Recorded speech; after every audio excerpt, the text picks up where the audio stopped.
Well, you're right there. Manisha, Priyam, I'll bring you in because it reminds me to take off from what Rashid Kidwai said, where all the elephants, there was an attempt to cover them. But there was also an attempt, if you remember, in 2014, where there was a serious call by the Congress at that point of time to cover the lotuses in a pond. But having said that, on a more serious note, there seems to be at least an inception where the motive or the insignia Lotus is concerned. The sheer fact, they might not be changing a nomenclature of it, but you want to regularize it.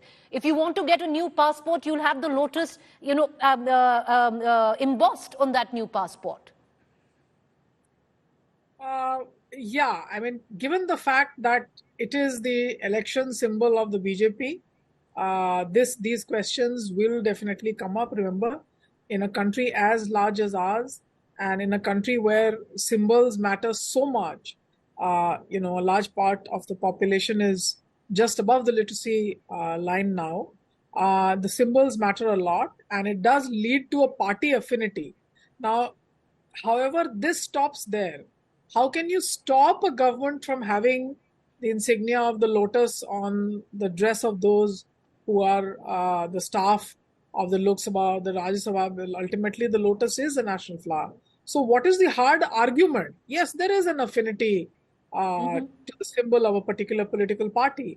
And let me also remind you that it isn't as if the Congress has done things which have been even far more. I remember, for example, the eminent Sarod maestro Amjad Ali Khan, he created an entire raga which was called Rag Indra Priyadarshini. Now, can you tell me why this was done?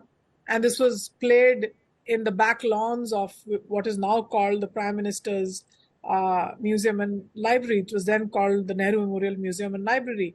So, yes, there has been an attempt in civil society, in culture, and even in government symbolism to draw things closer to the symbolism of the ruling party.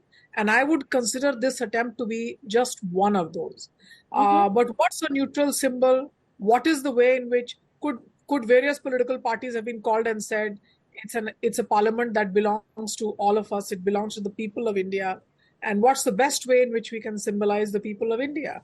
Now, that would have been a deliberative way, but remember, brands are not created by people. Brands are created by imaginations of fashion stylistas, and they will work according to the principles who give them the work or commission them for that work, or according to how the terms of reference are laid out for them. Brands are not made by the people of India.